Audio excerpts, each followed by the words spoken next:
Direct from Rikers Island after our epic fight at the Waffle House. It's Courtney and Amy. I'm going to let you finish. We would be separated then. And there are no Waffle Houses in New York. That's the one thing we have going for us. I know. Well, I don't dislike Waffle House. I've heard it's good. I was going to say, I don't dislike Waffle. Let me just tell you something. The last time I was at Waffle House, I had a waffle, grits, toast, orange juice, and I'm telling you, my bill was like $6. Yeah. When in New York, the orange juice is $6. Yeah. You know what I mean? It would be artisanal orange. I literally think for my whole meal was $10. They got rid of the diner in my neighborhood. I mean, not because they got rid of all the diner because of gentrification. Because the guy who owned, the old Greek man was like, I don't want to do this anymore. And the kids were like, we don't want to do this. And it's like, so I'm sure there's going to be something really. I used to have the thing that I loved about growing up in New York, diners and people, are the best. yes, like growing up in Queens, we would go out to the Cross Island Diner. I don't know if you ever heard of Cross Island Diner. I have. Which I don't even know. Let me look that up and see if Cross Island is even still there. Is that diner, which is the diner where they shot Goodfellas? Oh, wait, hold on. Let me see. Well, anyway, diners are great.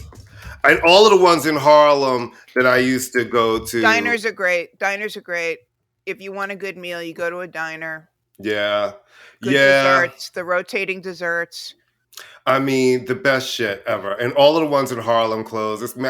Listen, nothing better than coming home after a late night with a cheeseburger deluxe and a milkshake. Anyway, we'll go into that. But that's why there are still diners in New London, Connecticut, because there are still Greek people running them. Anyway, I love a Greek diner. That's the same, Greek and diner. That's like saying, they're one and now the same. I'm hungry. It's like I will tell you, I have been to Greece. I didn't see a diner anywhere. No diners in Greece. It's like something they invented when they came here. Maybe that's how they learned how to say dinner. And they went diner. I don't know. It's already been a horrible weekend. It's only Tuesday. But I will say this. Okay, cat owners out there, you might be able to relate. So as you know, Spoonie is my cat that gives me cat, and Strudel is the cat that gives me, she's lovely and sweet and gorgeous, but she's not like a comfy. Last night, I woke up because of fucking daylight savings time, and suddenly I feel a Strudel in my bed, making biscuits and sleeping by my feet. And I went, this means one of two things, Courtney. Either she's dying or I'm dying. One of two things. I was about to say, is she dying? One of two things. Because I only saw the top of her head because when I walked into your apartment, she ran to the back of your closet. And I was like, you have to show me the cat. And you had to peel back layers of clothes. And poor, you said, you see that little thing in the corner? Yeah. That's her. I have to put on my long dress on the other side of the closet. No, so either after 8 years, she's finally figured out that I own her. But that means one of us is dying. So bye. Or it's a change of seasons and she's No. One of us is dying. Oh, okay. All right. Cool. All right. Speaking of dying, the Oscars, whatever. I mean, no, I shouldn't say whatever. Did you watch it? I watched some of it because, as you know, I did watch it. Sunday night, anything that occurs on Sunday night, I'm doing something way more important, which is it was hard because it was also on, and then the Knicks Lakers were on too. Honey, that's the only thing that happened in LA that we should be caring about. Absolutely. And I'm glad that they fucking won because they started getting on a little skid where I'm like, y'all stop losing these games. You don't, like, there's not that many games left. You can't just start losing games. But don't you know the whole thing with the Knicks is that they always beat the good teams and lose to the bad teams? I mean, kind of, sort of. Yeah, it's like true. The Hornets. Like, you should have beat them with your hands tied behind your back. Right, absolutely. And then they lost to the Kings. And the Kings aren't terrible. Oh, wait. That's the thing. The Kings aren't terrible. But it's been a couple of weeks since she's made an appearance. So I actually appreciated the cat She renegotiated her contract. Right, exactly. The Oscars are over. She's like, award season is done. So let's get back. So, first of all, I felt like... Kimmel. Let's start with him. How did you think? No. Let's start with the red carpet because it's not red. I don't know if you know this, Wait, but you're gay. Wait, I might be of the homosexual persuasion. That explains so everything. I like a red carpet moment. Listen, I go back to Joan Rivers, who invented that shit. You know what I'm saying? Like, who are you wearing? And then all of a sudden, it felt like, where's the glamour? It was just a bunch of nice dresses, but there was no, I was like, there's no glamour except for Carla Delevingne. She looked fucking amazing. And it's like, I didn't even know why she was there, but she looked amazing. Because she's an actress. Oh, is she? She's in, and she's great in it. She's been in several movies, and she's in Only Murders in the Building. So she is like actually doing. I thought there were some great dresses. Actually, I thought she. Who did you like? Which one did you like? Well, I liked her. I thought. I like Nicole Kidman's dress. Yeah, Nicole Kidman always looks good. And her plastic surgery is wearing off. Her husband looks ridiculous. I'm sorry. Her hairdresser took the day off, though. I was like, oh, maybe. No, Michelle Yeoh looked great. I thought Jamie Lee Curtis looked great. I thought they're the ones that always look good because they're and Kate Blanchett. She looked great. Was Zendaya there? Because I'm sure she looked great. Okay, because she always looks great. Yeah, she. I mean, nobody was wearing anything except for, and we'll talk about her in a second, Thames. That was just sort of like, are you kidding me? The men look good. Yeah, I thought. Let me just tell you something. That was a full serve. I loved it. But then when she sat down, I was the outfit itself was gorgeous. Then when she sat down, I was like, oh, that hood doesn't come down. So it does. Yes, it does. And you can see all of the people behind her literally could not see. No, yes, it does. I can guarantee you it came down. I can guarantee you there was a little string that she could have. I loved it, though. I thought she looked fabulous. She did look fabulous. It was kind of. But I got to tell you, the red carpet to me looked like a runway at David's bridal to me. I thought the looks that it really did. I was like, ooh, I would wear that to my wedding as Spion. Well, it doesn't contrast. The thing is, you kind of, I don't know. Right. I mean, I have this feeling. I saw better looks coming into the Vanity Fair party. Actually, I think that I have this feeling that people feel like, in order to sort of refocus the Oscars on the, I mean, it was a kind of, I don't understand how that makes the Oscars better to kind of take away the part that everybody can agree is the most fun part of it. Right. I mean, I don't get what that's about. But all right, so let's start with Jimmy Kimmel. Mm-hmm. Yeah, he was fine. This is his third time doing it. I thought he handled the job appropriately. He was funny. He got the smack jokes out early. He did what he needed to do. Non-offensive, moved the show along, and the show did good in ratings. It did better.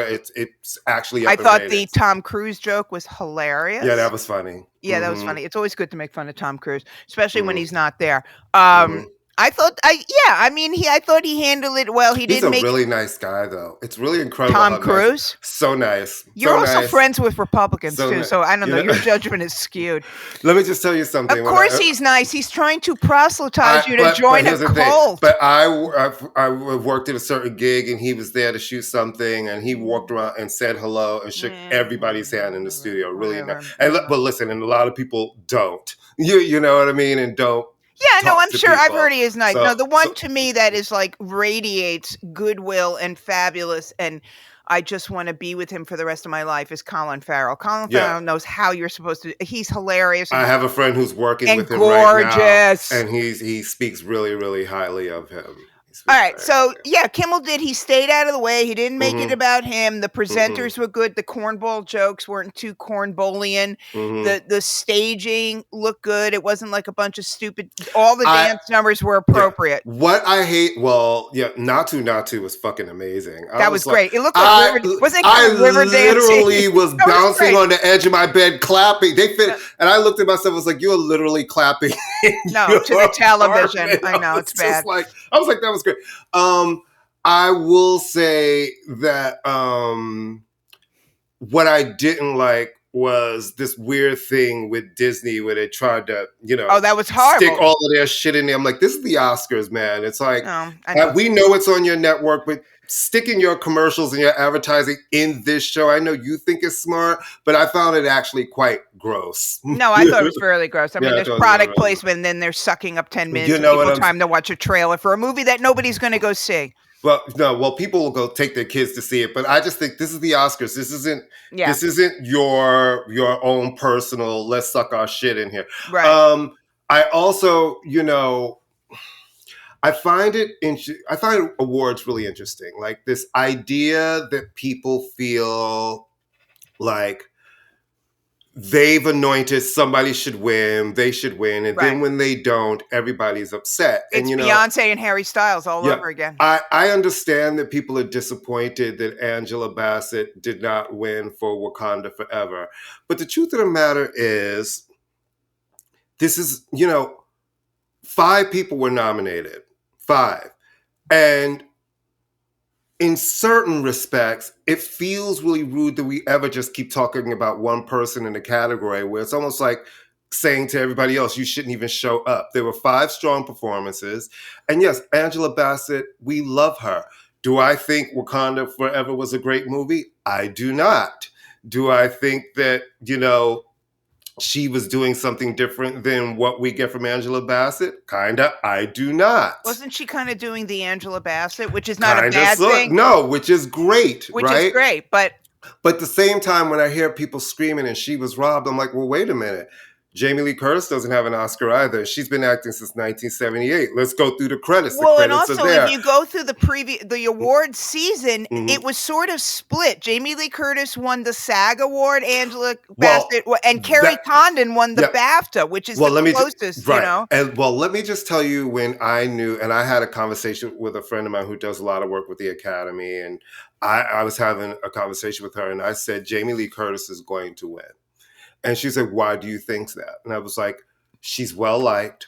Yep. She's been acting in Hollywood since 1978. She did not coast on her parents' shit. She started as a scream queen. Think about the list of movies. Trading Places, True Lies. Freaky Friday, my personal favorite. Yeah, all the things. We could go on and on. She's been around for a long time. It's deeper than just Halloween. I was like, people really enjoyed her in this movie. She was good in it. And the SAGs just happened. The SAGs, and they gave it to her. The SAGs, the actor, that is voted for by the Actors Union, the SAG. And that's the biggest percentage in the Academy And I would say, right? in the Academy, who votes for the actors? The actor branch. They just told you the performance that they found the strongest of the year. So to me, it was like, that's just going to go hand in hand. Also, I mean, not for nothing. I didn't finish. As I said, I did not watch Wakanda Forever only because no disrespect to the movie. I just didn't see it. I saw part of Everything Everywhere All at Once and when Jamie Lee Curtis, but I did see Banshees of Inisherin. And I'm sorry, tell me that Carrie Condon didn't give a gorgeous performance. So yeah, it kind of makes it down. We're going to go between the 2 American superstars. And here's the rest of you. This is not the first time that this has happened. People forget, but see, here's a little nugget for you kids who don't remember these things, because I have a long memory with dumb shit. The year that Kate Hudson made her film debut was in Cameron Coe's Almost Famous. I don't know if everybody remembers how she started winning all the awards. She was the one. You are going to, like your mother, because remember, Goldie Hawn won an Oscar for her first movie, Cactus Flower, in the supporting category. They were dubbing Kate the next generation. She's going to win Best Supporting Actress. She's going to win Best. Oscar night came. They opened that envelope. Everybody expected to be her. And when they read the name, it was not her. And I remember her face dropped because everyone said it was going to be her. I can't remember. I think that was the year. It was was it Juliette Binoche? Somebody like that. One of those. Yeah, of those movies. And then Glenn Close in The Wife. Remember, it was her 7th nomination. Yeah. No one was better than Glenn Close that year. Predicted, this is your year. You're going to win. She's sitting in the Oscars in a golden gown with a golden cape, and she did not win. So the thing is, you can have front runner conversation, but that's all speculation. It's not people who voted. I hated that we got to see a real human reaction out of Angela, because, for everybody saying you're the front runner. And I'm sure that kind of hurts your feelings to lose something and you have to try to make a smiley face as there's a camera in your face. But I also think that awards are supposed to be like, I don't think we should expect awards. It's nice to get one, but for everybody to be so outraged, it's like But why Angela was Bassett she? is Let a me ask you legend and an this. icon. Why was she? I mean, I'm going to be devil's advocate, and then we can move on to the. Why is she the front runner if the 2 awards she won, one was decided by 12 French people in a room, and the other one was decided by film critics? The award where you have, like you said, where you get the sense, it's like the Directors Guild Award. If you don't win the Directors Guild Award, you ain't winning Best Director. So why? And I'm not saying this any disrespect. I know you're not. You know, I think it's part of the way they campaign now, right? I think the way campaigns are started with studios and publicity firms, nonsense. I think they try to start certain conversations and maybe that sways voters, but I don't know if that always works, you know? And it's the truth of the matter is you have 2 actors who've been acting for decades that are very well liked in the industry. And both have been in genre films, because let's be honest, an action film is a genre film. A comic book, like it's a comic book movie. You know what I mean? And Hollywood does not like those. No, it doesn't. And it's hard for me to say she was robbed when I think everybody in that category was really smart. And I'd be like, if I was up for a job, you know, I'm always going to hedge my bet against anybody. It's like, I'm not just going to give it away. And it's like, may the best man looks like me. That's why we should. And may the best man win. You know, I love Angela Bassett, but I think this conversation around somebody being robbed for an award is just kind of like, well, it was coming down to race. It was coming down to race, which is when it gets, I understand it, but it also becomes.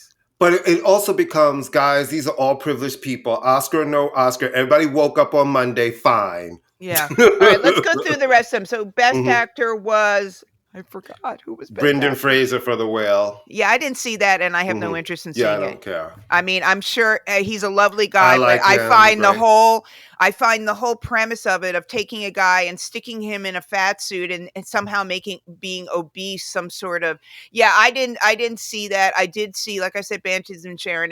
Well, it's based on the play, and the play was supposed to be really good, and the movie is supposed to be great. Darren Aronofsky is problematic. You know. All right, and then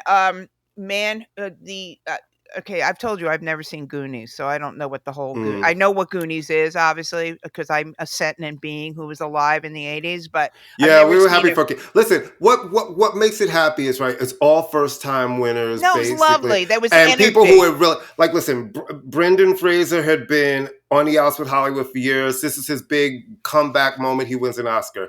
Ke Huy Quan, he'd been out of movies for years. Amazing story. So you know what?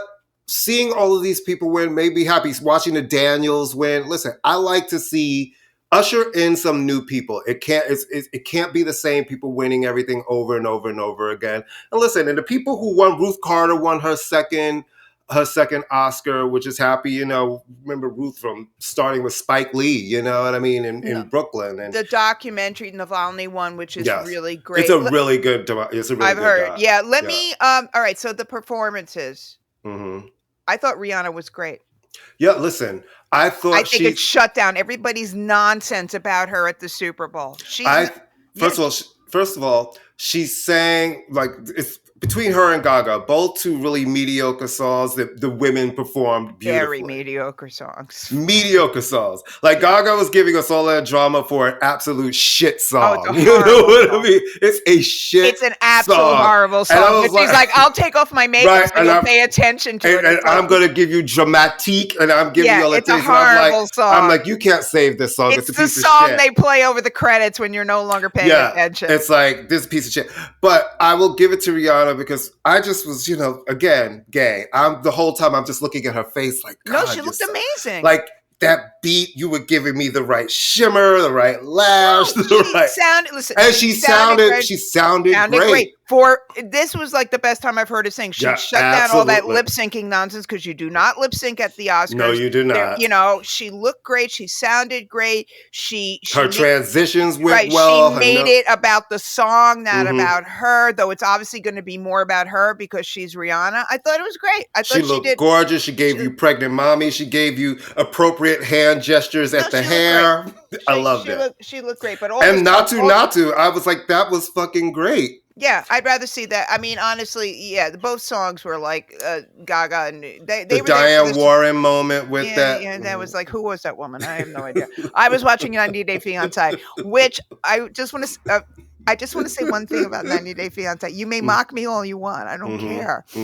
I do care, but I don't care. All right. So, as you know, 90 Day Fiancé. Is that where Darcy and Parsi come from? Darcy and Starcy are also from 90 Day Fiancé. Okay. And do you know that they're black? Ish. They're from Cape Verde. Those girls are... Their father is Cape Verdean, a.k.a. they are black.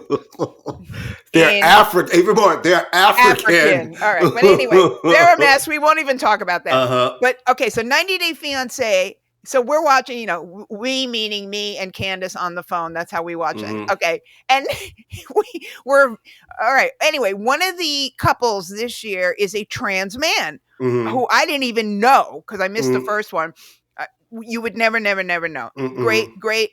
So this semester, I'm talking like a teacher, this episode, he and his fiancée were going to a doctor to talk about getting something with a penis, building a penis, making a penis, something. Let me tell you something. They spent like a good 10 minutes on this. And I was like, I never knew anything about this. I now know everything about this. And Candace said, that's because it's the Learning Channel.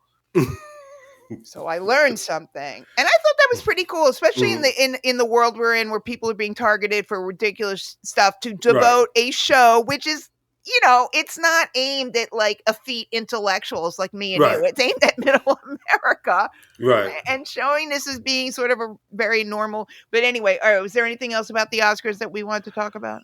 Let's see. People won awards. Oh, everything. Yeah. So, okay. So that Everything, Everywhere, All at Once won everything. Right. Essentially. Listen, something is groundbreaking when you no longer have to use the word groundbreaking. So when everybody was like, oh, Barack Obama, that's amazing. It is amazing. And but will be doubly amazing is when the next black person gets elected. So let's see if there's another movie with an all Asian or predominantly Asian cast that gets made. But Michelle Yeoh is like, excuse me. And she took a little swipe at Don Lemon. How many years has it been since Crazy Rich Asians? It's been years. Yeah, but that didn't win anything. The last movie. No, but it was a big hit. I'm just saying. Oh, I love Craig. I love that. That was a fun movie. Again, Michelle Yeoh. Michelle Yeoh. No, she's fabulous. She's obviously. Oh no, looks amazing. She let Donna Lemonade have it. She said, and ladies, don't let anybody tell you you're past your prime. She could kick your ass, man. She's a martial arts star for crying. And that's validation, because let's face it, most of her career has been spent, a lot of it. Well, a lot of action. In martial a lot of action. Yay for her. Okay. People are texting me? Really? People want to talk to me? Hold on. Where are we? Yeah. Where'd we go? Keep talking. I've just lost the thread. You lost the thread. Well, the thing is, I'm glad award season is over because now we don't have to deal with any more of this shit. Everything's done. Is it all done? This is the Academy Awards is it. We are done. Okay. We don't have to worry about shit else until... There's nothing? No, the next things happen in I guess the VMAs in the fall, but that's late not summer. A real award that's not a real award show. We don't get to everything again until starting toward the end of the year. All that stuff. Yeah, it's done. Courtney, I can't find the rundown. What's happened to me? Oh my god! Daylight Savings, y'all, has turned Amy out. She has lost the rundown of the show, so I'm having to open up my stuff. Listen, this is real shit, kids. We tape in the morning, and sometimes it's just the morning. I know why I can't find it. Because I'm in my messages, not my email. Here it is. Okay. So we're going to talk about Snoop bringing the... because he's made so much money selling every product known to mankind. I mean, with TV shows with Martha Stewart, he's an actor. Skechers. What does he know? How? Yeah. The real deal fierce part about that is like with Snoop, who saw that coming? Well, nobody. Nobody. First of all, he was always the cool guy, right? But it's like he was all about smoking weed. You didn't think of him as being like Uncle Snoop, the guy who would have gospel records, TV shows, and the fact that he pitching products. I had no idea that he bought the whole death row situation. I had no So who owned it? Suge or Dre? Suge I owned it. believe Suge owned it. And now clearly Snoop does, and he's controlling their catalog. I hope that means that he's renegotiated and different sort of revenue streams for all of those artists, and they're putting them up. Yeah, Michelle Lay needs a check. The hell, and Lady of Rage. I mean, all of them. You know what I mean? Well, Trey does not need a check. But my thing is, even still, if you're putting my music online, I want everybody to profit from that. You know what I mean? Not just some people. He is a super nice guy. I interviewed him once. He's very nice. Yeah. I interviewed him. Well, I interviewed him separately once, but years ago, I interviewed him and Dre was a nightmare, and he was lovely. Mm-hmm. Dre was one of those, had his hand on his crotch the whole time he was talking to me. Mm-hmm. Assholes. I was like, really? Have you lost your brains, Dre? Where are they? Are they in your pants? So that's good. Yay. I mean, no, an asshole. They used to send me, there was this one magazine, it was a great magazine, Request, and they would I would be their designated, white feminist, go in the room with the misogynist and see what you can get them to say. And they would just look at me like, I'm not even taking the crazy thing about you is there's one crazy thing. I'm doing research on different shit for the show topics. I'm kind of sucked into this escape at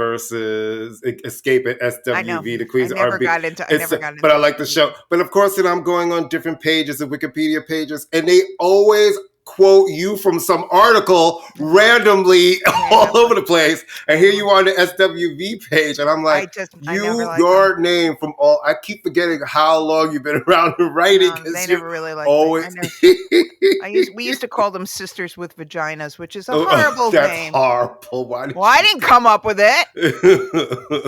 If I were only that creative. All right, let's talk about The Cure, a band that I really don't care about, only because they mean nothing to me. But that said, when I saw them at the Rock and Roll Hall of Fame induction, I was like, holy moly, guacamole, they're great.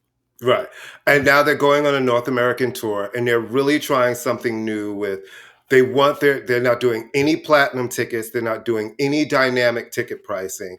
They're trying to keep the tickets low and at face value. And of course, there are 3 states that have laws that make that impossible, that really favor tickets. New York being one of them? New York. California? No, New York, Colorado, and I believe it's Illinois. Everywhere else, they're able to do this ticket program that they want to do and make the tickets are not transferable.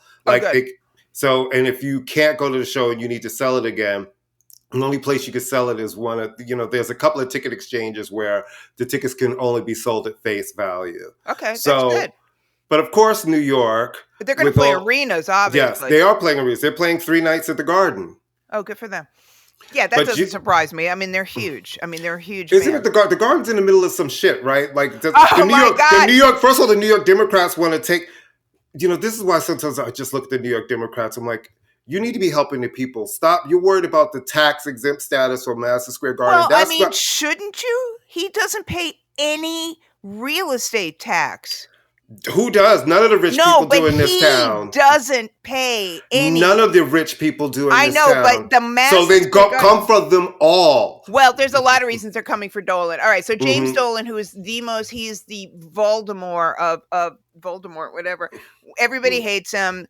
Madison Square Garden, I just read, because I'm a white woman and I read the New Yorker, I just read another article in the New Yorker. I read the New Yorker. You're a white woman who reads the New Yorker. We've already established. Well, I am Milan Farmer on some nights of the week. Right, well then right. Well, anyway, without getting too deep into the weeds, so James Dolan, who is the owner, who owns Madison Square Garden. He owns the Knicks, he owns the Rangers. He owns everything that's in Madison Square Garden. He's also a huge Trump supporter and an asshole. So we can just, Trump supporter, asshole goes hand in hand. Oh God, is he a Trumpy? Huge.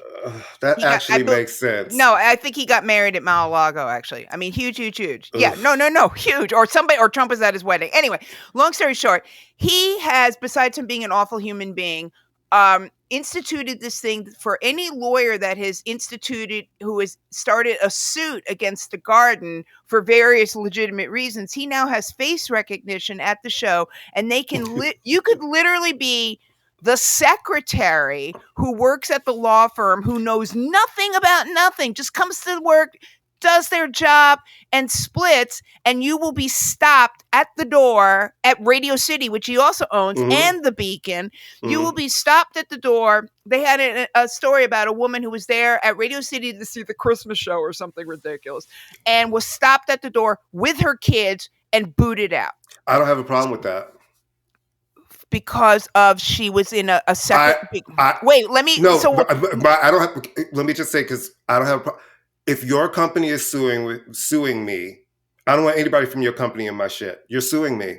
It doesn't matter if you're part of the suit or not. And here's the thing: in most lawsuit things, people don't. If a company's suing another company, people don't cross those lines, right? But only because his are venues, people think it should be different. You don't think it's a violation to have face recognition? Well, there's facial recognition everywhere now. You know what I mean? Honestly, we're giving our phones permission with facial recognition. Everybody's walking around, which is all of those terms. We're giving so much use to that shit that people can't be selective about when they're upset about it. No, but the issue is that the potential lawsuit from the state is like, all right, you can continue to do that. We're yanking your liquor license. I think that, you want to play this game, we're going to play that game. So we'll see how it pans out. Yeah, but I'm not into the government stepping in and threatening private businesses with bullshit like that. You know what I mean? But the Guardian... If your company is suing me, no one from your company is welcome in my venues until this lawsuit is settled.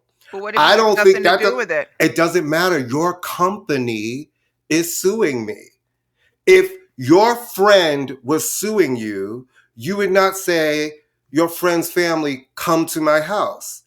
I'm being sued by your family. So until we resolve this, you're not welcome on my properties. Yeah, but I mean, it sucks, but that doesn't sound outrageous to me. Well, I just think it's just a very awful kind of precedent, and it's also look, I mean, I just think it's an awful. I think there's something so draconian about it, and ridiculous. No, it's absolutely horrible. I'm not saying what's right or wrong. I absolutely understand that mentality. Yeah. If you were suing me, I'd be like, you're not welcome here. Anyway, we're going to continue right after this break. Hello, Pantheon Podcast listeners. Christian Swain here to tell you more about my experience with Raycon earbuds. Our family now has 3 pairs of Raycon earbuds around the house, and my wife just grabbed a pair of the Headphone Pros to replace some headphones from a company that was double the price. And yes, she loves them. Now, if you haven't pulled the trigger on a pair of Raycons, or even if you have, but you're in the market for another pair because they're just that good, well, now is the time to check them out, because they just launched their upgraded model of the best-selling everyday earbuds.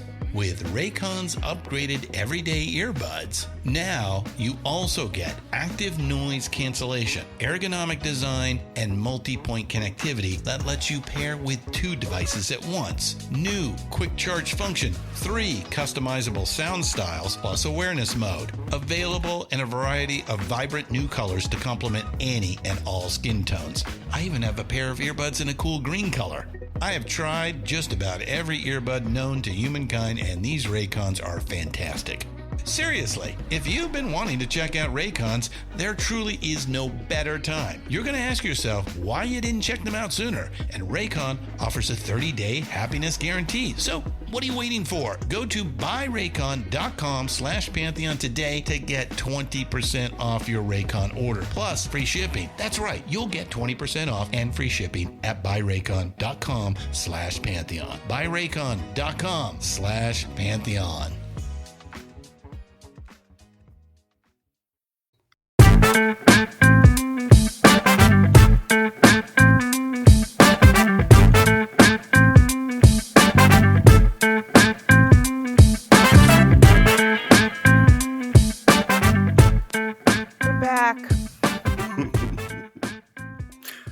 We're back. I didn't get to go to the bathroom, though. That's this thing. Can I just say that anybody, I was having this conversation yesterday with my friend Sheila, anybody who goes on and on about, older, you get wisdom, has clearly never gotten older. And that's all I want to say about that. I don't care about wisdom. I was wise enough. I don't care. Being smart has never done me a lick of good. Not a lick. Being the smartest woman in the room has never done me a lick of good. I'm smarter than you. Not you. I'm smarter than you. What and you're like, that has not done shit for a bitch named Amy Sue Elizabeth Ann Linden. Nothing. It's done nothing for me. It's gotten me like, oh, you're smart. All right. It's like you're this. Let me just say this about Colin Kaepernick. All right, you have way more to say about this than I do. Not that I don't care, but I'm not trying to be rude. Oh. It comes naturally. You don't have to try, Courtney. That's like me saying I don't try to be tall. It just is there. And I'm not.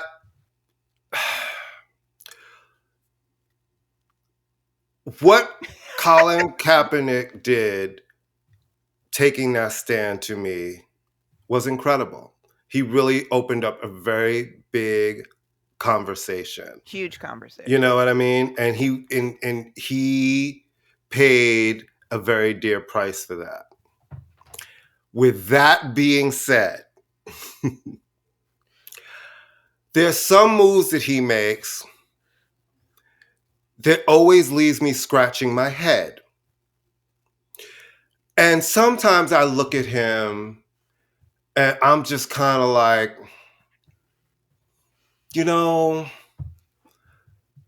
I feel like you're becoming a character in this story, which is weird. So this time now. All right, we should preface this saying there's been a docuseries, a documentary, a mini series, a comic book. Now there's a graphic novel.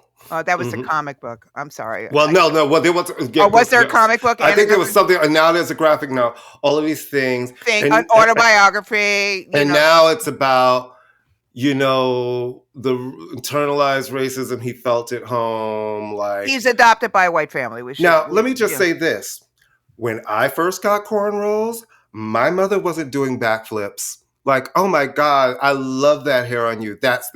She wasn't like, oh, great. When I first got my ears pierced, she wasn't like, oh my God, like, I've been waiting for you to do this. It's the same kind of conversation a lot of people, like, that wasn't hair that my mother wanted me to walk around in back in the 80s when I had cornrows. So the mother, Colin Kaepernick's mom, he is saying, and this is shown in the docuseries too, his mother, their white parents who raised him in a white neighborhood, where it's kind of when he came home with cornrows was kind of like, you look like a thug. Is that loaded terminology? Yes, but yeah, I mean, I think there was the same. I hid certain, like, when you first get a tattoo, and I was an adult when I wasn't going, look, Ma, tattoo, Like when I first got cornrows, my mother wasn't like, yay, I love that for you. Go to work. You know what I mean? Eventually she got used to it. When I first pierced my ear, she wasn't like, yay, I was waiting for you to do this. Right. So it's like, sir, how about people who are out there doing good, can you just go do good? It seems like your good seems to be a lot about, and then this happened to me. It's the same thing with the Meghan and Harry shit, right? It's like, and then this happened to me, and then this, and then me. It's like, I thought there was good you were trying to put in the world. There's a lot of me. And I'm a little over you.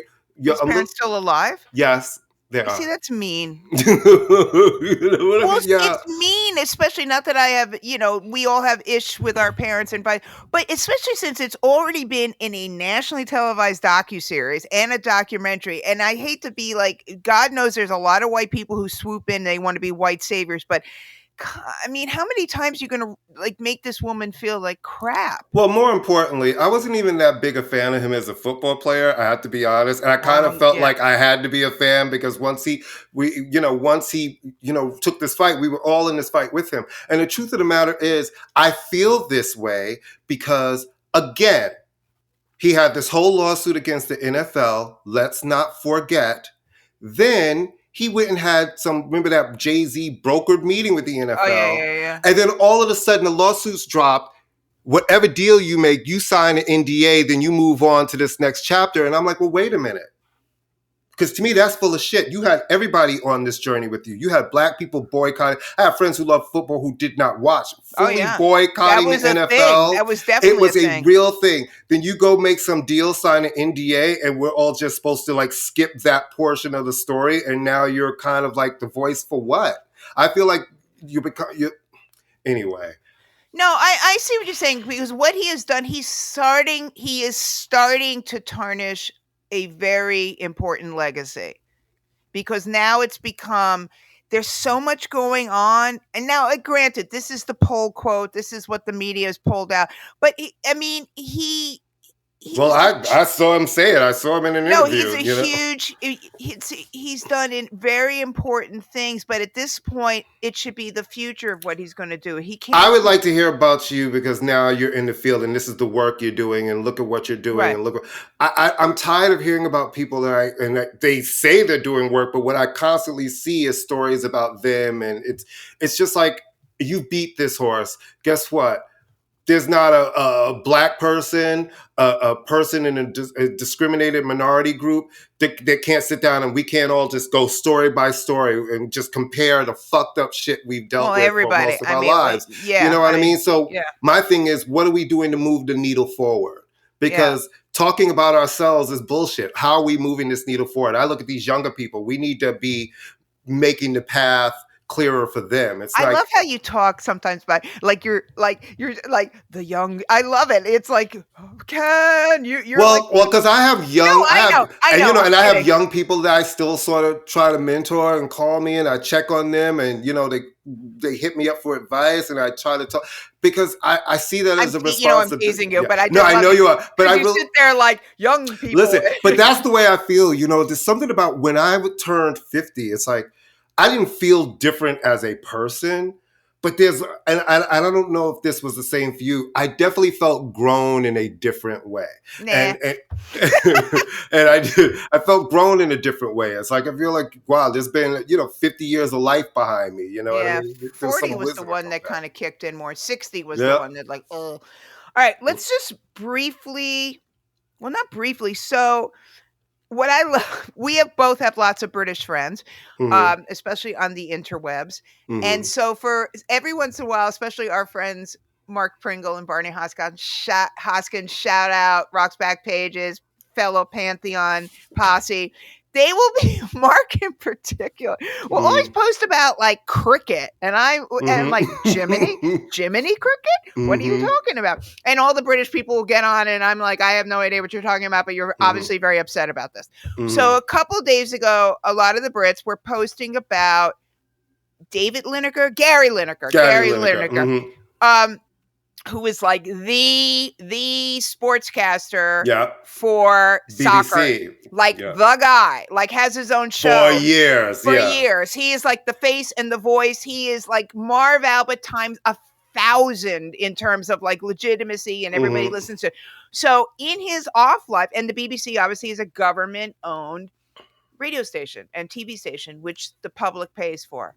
So in his off time, he sent a tweet condemning the current British government's attitude towards migrants, which I agreed with. I mean, we have a very conservative government, and they're rich pigs, and we don't like them, or I don't like them.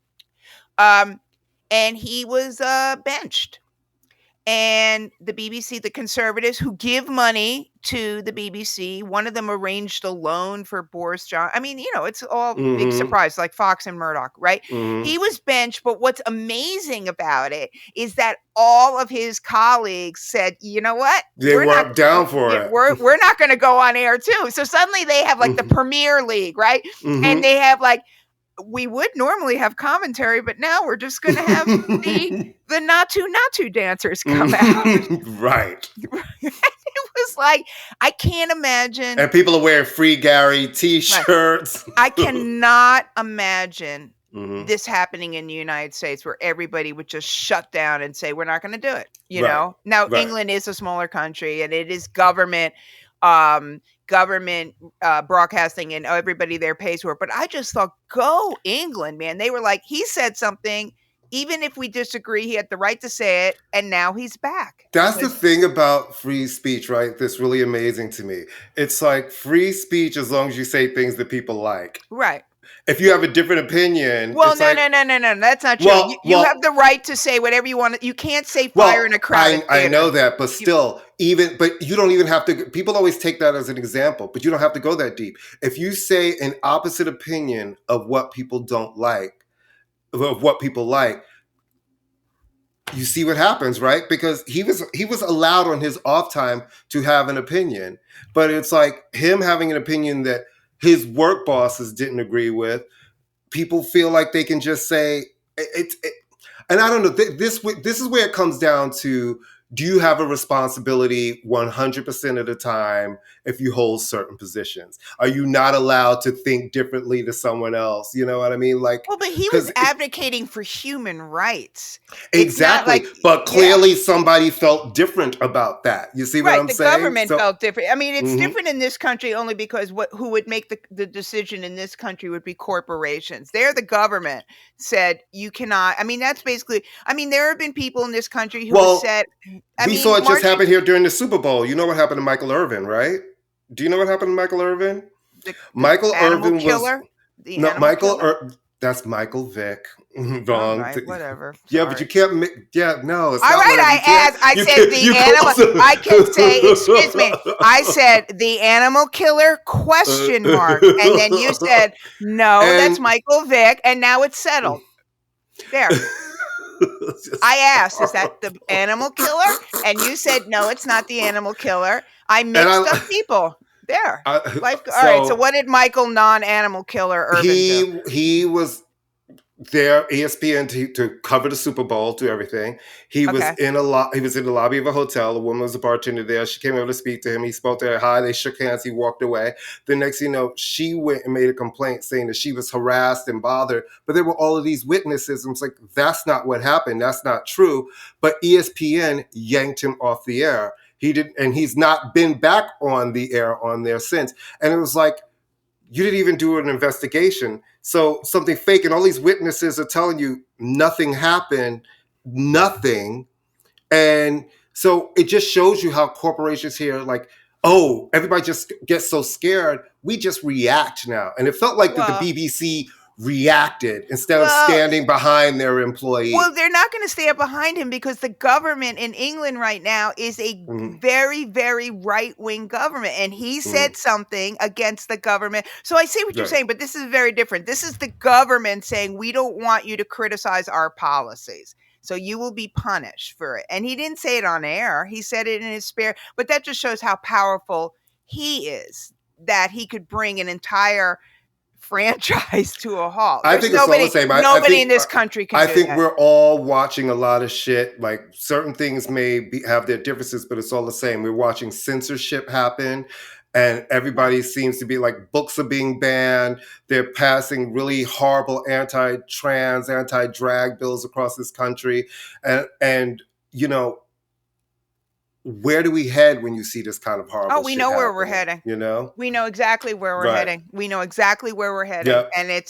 And nobody seems to give a damn because it's all shiny thing. Right. I mean, it's absolutely, the whole thing is absolutely ridiculous. I mean, the whole thing is just. But good things for the Brits. Like, good for them, man. You know, I like that they stood up and they were like, this is some bullshit. It reminds me of the people of Puerto Rico. Man, don't fuck with the people of Puerto Rico. Remember when they wanted that governor out there? They're like, you're leaving. You're leaving. Yeah, I wish Americans would grow a spine. I know, like, we're so busy worried about who got robbed at the Oscars and grow bullshit. A spine on this one. Yeah, I think it's great. All right, Black Coffee is headlining Madison Square Garden. Oh my God, this is it for people who love house music and dance music. This is iconic. He will be the first African DJ to play Madison Square Garden. And you know, like, African, what? Okay, I'm just going to say Burna Boy headlined the Garden. Burna Boy is not a DJ. I said first African DJ No, I know to headline his own show at Madison Square Garden. There's been The DJs that have played the Garden have been like Swedish House Mafia. Right. The Frankie Knuckles, those kind of people, the house music legends, they never got those bookings to be like, come play an arena. It's great. You think about Louis Vega and all of these guys and Timmy Regisford, the icons in the game. They've never been able to play that kind of venue to be like, I'm headlining my own show. And I believe it's going to sell out. It's October 7th. I know people who are traveling here to come see Black Coffee. Who else is on the bill? Do you know? It's just him. So he's probably going to have guests because he's had a lot of vocal guests on his songs. Well, you know why this is happening? Because Beyonce invented house music. Well, she's made it. Beyonce and Drake, they invented it, and now they've made it okay. So thank you for inventing, for discovering this little art form that nobody's ever heard of. Thank you, Mr. and Mrs. Christopher Columbus, for doing this for us, the losers who had never heard of this, and I can't wait. I'm so I go to bed every night. Yeah. It's grateful. It's really exciting. It's really exciting for house music. It's great. It's really exciting for South Africa because that's a big deal for South Africans. For cosigns matter. Yeah, and the Garden is, no matter where you live in the world, that's the Garden. You've heard of Madison Square Garden as an artist. If you think about playing America, it's a dream to be able to say, I've played Madison Square Garden. Let's just hope that none of his legal team or support staff has ever sued James Dolan, or they won't be able to do the show. They'll get yanked out of the show. I think he should invite Charles Oakley to be his hype man. Right. I really do. I think he should he doesn't know about that. James Dolan is an asshole. No, I just try to think how it would be if some company was suing me. I know me. I'd be like, none of y'all could come in my shit. So that's why I'm like, that doesn't sound unreasonable to me. I'm sorry that the secretary lady wanted to go take her kids, but everybody in those firms got letters telling them you are not allowed to come to the Garden. So if you tried to go anyway, it's like thinking, well, they won't know I'm going. I worked for James Dolan for like 5 seconds. You did? Yes, I was an on-air host on Cablevision when they had a little channel. They still have the MSG channel. No, not MSG. Cablevision. He had something Rainbow Media or. Oh, really? Yeah. Before, when he was Small J, D, James Dolan. Yeah, I mean, I never met the guy, obviously, but I was a on-air personality as opposed to an on-mic personality, which I am. Yeah, Well, buenos dias. Yeah, thank you very much. Thank you. That and 50 cents will get me on the subway. All right, what are you listening to? Well, for some reason. Allison Pember and I are like, every time you say that, Allison Pember and I, an angel gets its wings every time you say that. I don't know why, but I can tell you, one day, Allison and I will get on a Zoom call. Hi, Allison, with your adorable pictures of cute animals. One day, Allison and I will get on a Zoom call and explain to you why you say it. So I was listening, the Escape SWV show, which got me down because I was at Columbia for those Escape albums. And it's funny to see them fighting because, honey, that's been them since album 1. Oh, God. Album 1. And I'm like, y'all are still, and it's still the same. Is Candy back in the group or no? Oh, yeah. The one who's kind of around, but not really around is Latasha. Who's the one, the sister who sang a lot of the leads. Wait a minute. You're talking about Escape? Escape. Mm-hmm. Okay, so that's, what's his face? Mrs. T.I. That's Tiny. Tiny. I got a really funny story I got to tell you as soon as you finish this about Tiny. So it made me just start digging into girl groups. And for some reason, I ended up all the way back at the Supremes. Well, hello, I can tell you the reason. You wanted to hear girls that had great songs and could sing. But I went to 2 very specific periods. I went to the very early Supremes, before it was Diana Ross and the Supremes, where they really sang in a lot more 3-part harmony. I started just getting fascinated by harmonies. And it was really interesting to hear those records because it was great when it was really Diana, Florence, and Mary, and they were harmonizing a lot before it just became Diana way out front and then kind of mixing them in. Because even on some songs, the Mary and it's not even singing on the background. And Cindy, when it became that, it was like the Motown backing vocals, and they sang on the live performances. But then it made me jump from that beginning period to listening to a bunch of Supremes albums after Diana left, because there was a couple I had never really heard, like the Mary, Cherie, and Sherry album, which is kind of like their disco-y album. But, it's just, I've been digging into to like Supremes music and really discovering new Supremes music that I'd not really heard. I have to tell you, okay, so I'm going to tell you really funny Supremes, just a really funny thing, and then I'll talk about Escape. You saw the Tribe documentary, right? Yes. Okay, that's the best line in the whole documentary when Fife is complaining about Q-Tip, and he goes, him being Diana Ross, he goes, what is that? What does that make me, Florence Ballard or something like that? I thought was great. When our friend Miguel was at Columbia and Escape was like the big deal, I had done an article for Mirabella, which is a late lamented great women's magazine. I remember Mirabella. Grace Mirabella's magazine. Yeah, great. And I had done an article on Shara Nelson, of all people, like a profile. Oh, I love Shara Nelson. Right, Down that road. Shara Nelson, who is an amazing singer and not classically by white European standards beautiful, but an amazing singer. She sang the vocals on the first Massive Attack album. Right. Anyway, Miguel says to me that he gets hauled into a meeting and they say, okay, we just saw that Shara Nelson is like covered in, it was either Shara Nelson or Yo-Yo that I got into Mirabella, but one of the two. We just saw that she's in Mirabella. You need to get Tiny into Mirabella. And Miguel is they're trying to very politely explain why maybe Tiny might not be able to make it into Mirabella. Because Sharon, anyway, I always thought that was funny. It's like, no, Tiny. All right. I am listening to, because I like to be the last one in the pool, as I've always said, the Kalela record, Raven. Oh, that's a great record. It's a great record. She's playing BAM at the end of the month. Yeah, it's a great album. It's great, really great album. So I've just really been, like, again, I know she's been around for a while. And I've been listening to a lot of Jenny Lewis, who I always have loved. Jenny Lewis, she's great. But she is great, right? What do you think? And the Supremes album is Mary, Cherie, and Susan. What do you think about the Miley record? Oh, I don't care about Miley Cyrus. It's actually a really good album. I know, but I just don't. Are you? I mean, I don't like the single. No, I don't like the single. I think the song is fine, and I think it's a good album. It's a breakup album, and it's great. Yeah, no, she can sing. She's not somebody she's somebody, if she's on, I'll listen to it, but I'm not going to make a concerted effort. I don't like the single.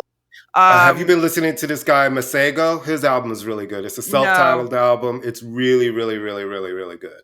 All right, I'll have. And Yasmin Lacey, you should also. She has a new album out called Voice Notes. That's really good. Lacey, like Steve Lacey. I mean, no, yes, I know they're not related, but anyway. And Callie Uchis, her new album Red Moon and that Venus, I like. Which is great.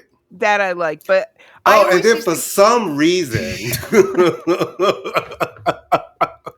I don't know how this happened. So I was minding my own business. And then I got okay, well, let's just stop right there. He never minds his own business. And neither do I, so it's fine. Continue. And then I decided to go down a David Bowie rat hole. Well, there's nothing wrong with that. But I never listen to David Bowie, really. Really? But I like very rarely. I listen to some singles. I went to the Station to Station album. Oh, stop everything. Everything must stop. Everything must stop. The best record he ever made. I could listen to the guitar, Earl Slick's guitar on Stay for the rest of my life.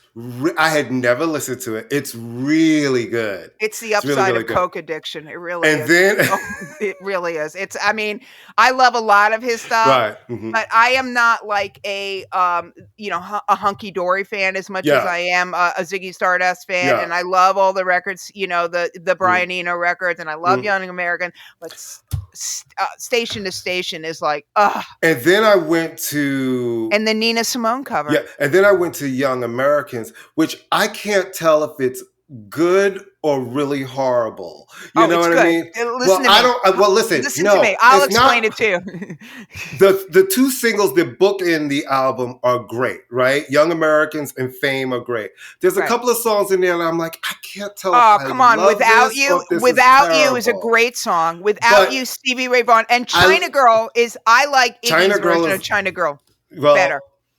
Well, listen, China Girl is not on Young Americans. China Girl is that's his album with Nile Rodgers. That's Modern Love, China Girl. Remember? Oh, Young Americans. I apologize. Young Americans is great. Modern Love is also okay. So I take back Without You. I like his version of Across the Universe. I like what he was trying to do with I'm sorry, I don't know why I confused Young Americans and Modern Love.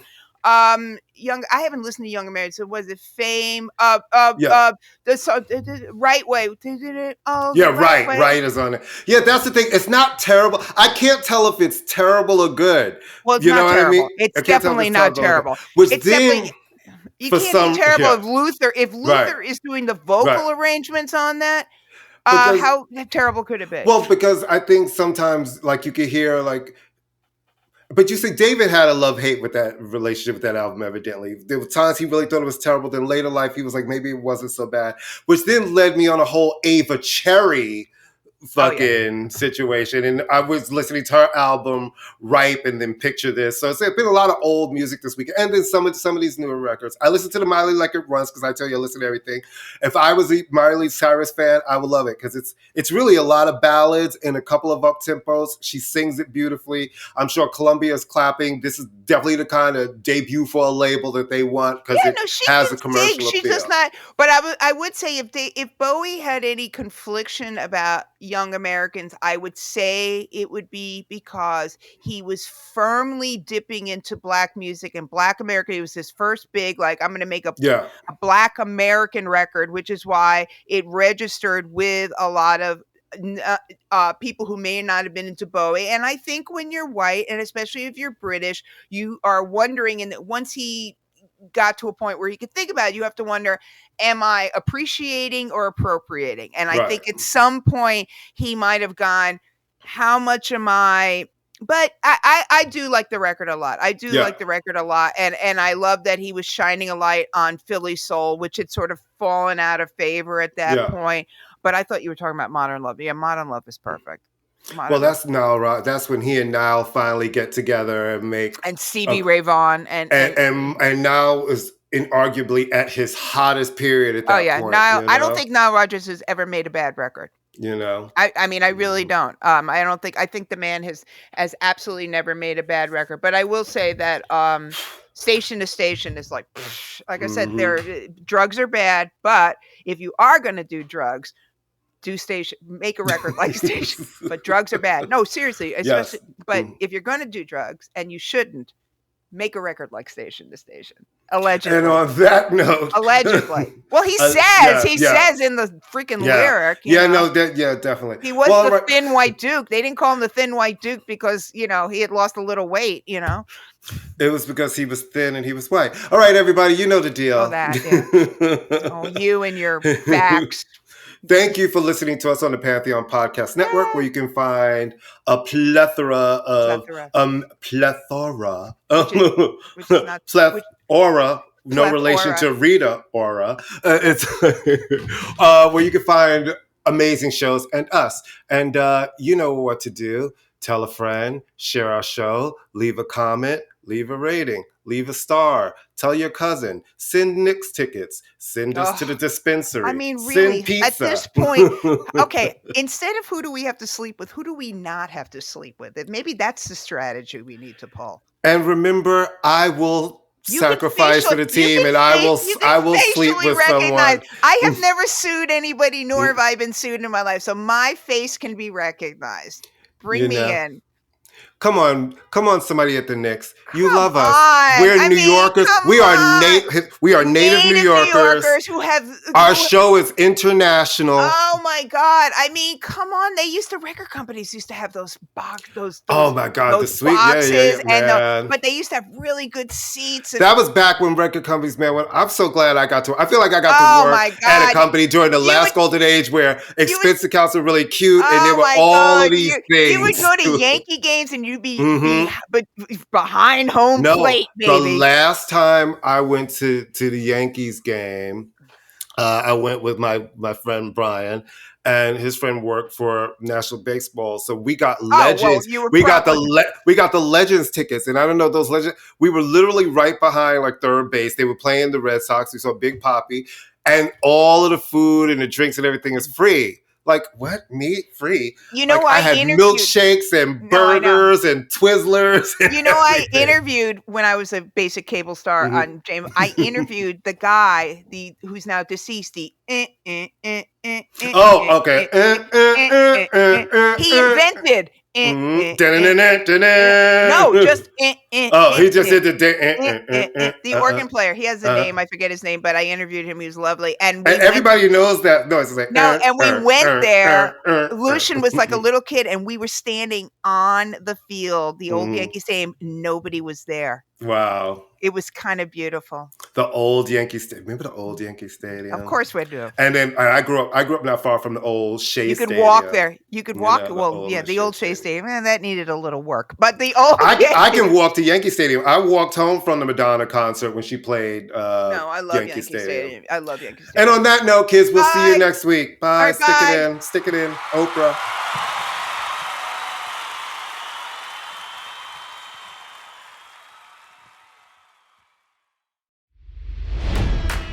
It's NFL draft season, and that means it's time to start thinking about fantasy football.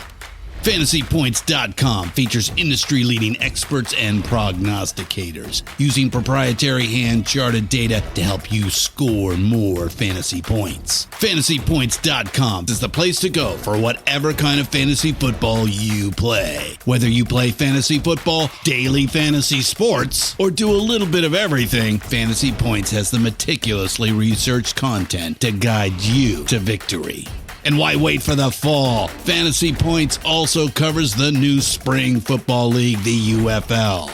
Join the guru, John Hansen, Scott Barrett, Joe Dolan, and other massive names in the fantasy football universe with an exclusive offer. Use code Pantheon for 15% off any Fantasy Points package, including the all-in package, with access to every article, tool, and data nugget that Fantasy Points has to offer. That's FantasyPoints.com and code Pantheon for 15% off at Fantasy Points. FantasyPoints.com, code Pantheon. Score more fantasy points.